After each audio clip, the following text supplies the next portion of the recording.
Very fascinating topic and a really important one. So let's talk about it. Yep.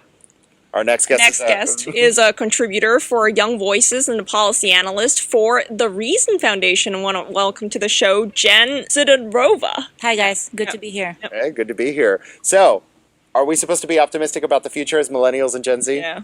You know what? Survey data tells us that millennials are indeed very optimistic about their future earnings, about their retirement. But what actual data tells us is that that kind of optimism is ungrounded.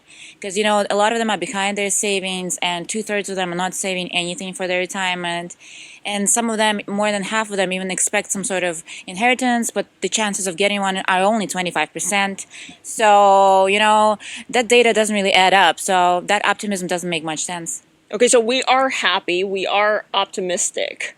Yeah, but we're life also is going to work out, right? Yeah, like okay. So we think life is going to work out, but Jen, you're saying life may not work out. So I don't know that, you know, and yeah, I don't know how the labor market is going to be, but so far it's optimistic. You know, we probably are going to have jobs and unemployment rate is in the all-time low. But what I know for sure is that the pension crisis, the public pension crisis, that's what's going to affect a lot of millennials in the upcoming Yeah, years. because those two words already lost me and probably a lot of people. Like, what the hell is that? Right. So public pensions are kind of benefits that are guaranteed to public employees by the government. And so whenever those pension plans are underperforming, whenever they don't receive as many investment returns, basically whenever they don't have enough money in the bank saved up, government needs to find ways of coming up with them. And the most... Taxes. Yeah, you're right. So exactly, it's taxes, it's cutting public services. And usually the generation that's in the labor force at the time when something like that happens, and right now it's millennials, that's the generation that suffers. So we have to pay for these bad decisions that were made in the past. Pretty much through some forms of, you know, taxation or, you know, cutting services on like schools or delayed infrastructure maintenance. All the stuff we need. Yes, Yeah, basically. when I looked at that chart, it was only 2009 that was a huge dip, but nobody was doing well in 2009. So as a millennial, like, why should I care about it? Because every other year seemed okay. Yeah, the pensions are growing. Shouldn't they be solvent by now? Right. So what actually, that's the kind of mentality that a lot of those pension boards have, that, you know, we've had the growth, we had a lot of good investment return years for the past 30 years. But what we can tell from analysis of a lot of, you know, different places that do this sort of financial analytics, that the next 20 years are not going to see as good, you know, as good of a return. So all those savings that we managed to muster up, you know, which is already hard as a millennial or a member of Gen Z, we're not going to get great returns either.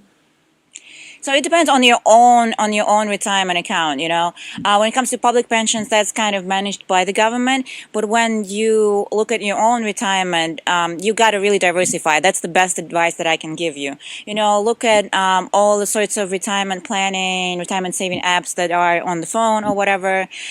Make sure that you contribute to your 401k and your employer matches that. Try to, whenever your income grows, try to make sure your retirement contribution grow, and even look at real estate if it makes sense in your area. Well, if I don't even have 401k, if I'm just working gigs, and I don't have 401k, I don't have anything. A lot of people our age are like that. What do I do? You can take advantage of Roth IRA. So you can also use independent retirement tools. You don't actually need 401k to be saving for retirement, because there are a lot of investment companies that help people who do not have a particular tool with their employer, and they have all sorts of calculators that help you to know how much you need to contribute to get the amount of wealth you need in retirement. So there's so many tools you can take advantage of. Just need to explore. Okay, Jen, one big thing you have to tell us before you leave. Social Security is the #1 pension we're all waiting for, right? We pay into it every day, right? When we work, we contribute towards Social Security. How can we prepare for a future that possibly Social Security either won't exist or won't pay us what we're actually due and what we've paid in? Okay, Social Security is not really a pension. It's kind of that kind of guaranteed benefit. And you're right. So a lot of millennials, a lot of folks out there a lot of people are very aware of Social Security because we kind of have almost a date on when that goes down, right? And they're not aware of public pensions and all of that. So that's a different thing. But the way you can prepare yourself is make sure that you stay on top of your contributions, you follow your calculator. The general rule of thumb is contribute 15% of your annual income into your retirement, so that by the time you're done with your employment, you need to retire, you have about 60 to 80% of what you're making right now. 15%'s hard. Yeah, it is very hard for 15, yeah. just Yeah. about everybody. Yeah. All right. Before you go, what is your background, and what color is your hair? It's very. I know the hair looks Yeah. great. Tell us about it. I used to do beauty pageants, so Really? that's what it's coming Quite from. a transition, huh? Or do you find it But similar? I do have 2 master's degrees, so that kind of makes up for that. Beauty and brains. Yeah. Where are you from originally? I am from Russia, but I Okay. currently live on Long Island. Okay, and how did you end up in the United States and representing the Reason Foundation, economically conservative thinking, which is not too common in Europe? I came to grad school, and then once I learned the basics of economics, it kind of made sense. So. If only people could be so reasonable. All right. Thank you for joining us.